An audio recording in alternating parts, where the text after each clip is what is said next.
What's up, guys? Luke Shuey, the prop master, back at it with your Tuesday edition of Gimme Props. Last night we went 1-2 on free props with Mason Plumlee losing by just a half rebound. Thought he was going to get a couple more minutes and easily surpass his number, but bounce back night is one of my favorite things to do as a sports handicapper because we have extra pressure on us to lock in tonight.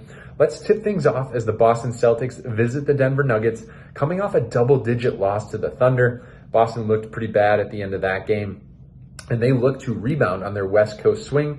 I have a play I love here. Coach Joe Mazzulla for the Celtics barely went to his bench against OKC, and the 5 starters racked up way more minutes than usual. I feel that really hindered them down the stretch, a little bit of fatigue, and I think that he looks to incorporate the likes of Peyton Pritchard, Al Horford, Sam Hauser, and the guys more tonight. They really flow when their bench guys can have their role playing like they typically do. I'm looking at Pritchard. He's been one of the better sixth men in the NBA this year statistically. He's put up 15.2 points per game, 3.8 rebounds, and 3.3 assists, hitting 42.4% from three. Pritchard was just held scoreless for the second time all year last game, and I expect a huge bounce back game from him. He's usually really aggressive offensively. Coming off the bench, he looks to score, and he gets up a ton of shots. That's 11.1 field goal attempts per game this year. With his ability to knock down threes and score off the dribble, I love him to go over his line tonight. And lastly is the matchup. Denver's amongst the worst in the league at defending the opposing point guard position, so the matchup is ideal too. All paints to one picture here. Take Peyton Pritchard over 12.5 points for the first free winner. On to the second free play, where I looked at Tyus Jones of the Phoenix Suns to produce tonight. Jones actually had one of his worst games of the year last night. He put up just 5 points, 3 rebounds, and 2 assists. Really low performance on the stat sheet. Can you guys see a theme yet today? Can you see the theme I'm going with? It's projected bounce back games. I love Jones so much as a player because he's so unselfish and he really opens the floor for everyone around him. The Suns team has benefited quite a bit getting their shooters more open looks.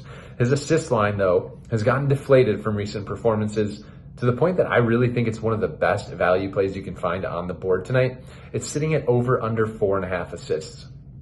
Look at what he averages. He averages 6.2 per game on the season, and he's now facing the Hornets. This is a nice matchup for most offenses in a get-right game for Jones. He plays mostly with the Suns starting 5. He averages 31 minutes per game on the year, so I expect tons of opportunity for him to create for others. I also feel that he gets back to more of his play from earlier this season. If you watched back in like November, December, he was looking really good. Through the whole month of November, he put up 7.3 assists per game. That is almost 3 assists above this line. It's just simply too low. Could he go under? Yes. There's always the fact that he could have another bad game, but I'm betting on a bounce back.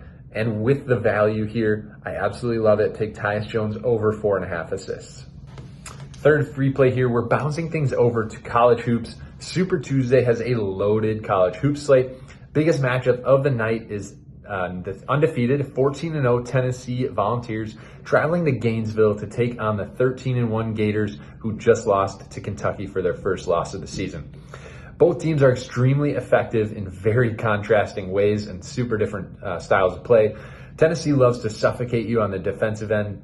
They are so physical and really get in your face. They slowly control the pace of the game, while Florida, they absolutely want to blitz you. They run up and down and score as quickly and as much as possible. Typically, when there's a clash of styles going against each other, we meet somewhere in the middle, and that's kind of what's going to happen tonight. But I look for Alex Condon of the Gators to go under his line tonight. He's averaging 10 points per game, but he's gone under here in 4 of the last 5 games. And Tennessee has an excellent interior defense. They're only allowing opponents to shoot 24% from three-point range. That is a ridiculous number. It's number 1 in the country, and that's almost a historically good opponent three-point percentage. Condon's averaging 10 points per game, like I mentioned, but Tennessee is second best in the country in adjusted defensive efficiency. Florida's going to find ways to score. They always do, but we are fading Condon in this spot. It's just such a good Tennessee defense. I am not going to pick against them. And Rick Barnes, he's just got these guys locked in. Take Alex Condon under 9.5 points. that's 3 free winners for you guys. Let's cash those tickets. Hit me in the DMs with screenshots once you guys cash. I'm looking forward to tonight. Big night. And for anyone looking to pop on, we do have a 7-day VIP pass linked in the description below. Happy to have you on the team. It's been one of the best 7-10-day stretches we've ever had. Why not join someone that's hot? You gotta ride the hot hand in gambling. Everyone goes cold eventually, but when you're hot, you're hot. Shoot or shoot to get hot, shoot to stay hot.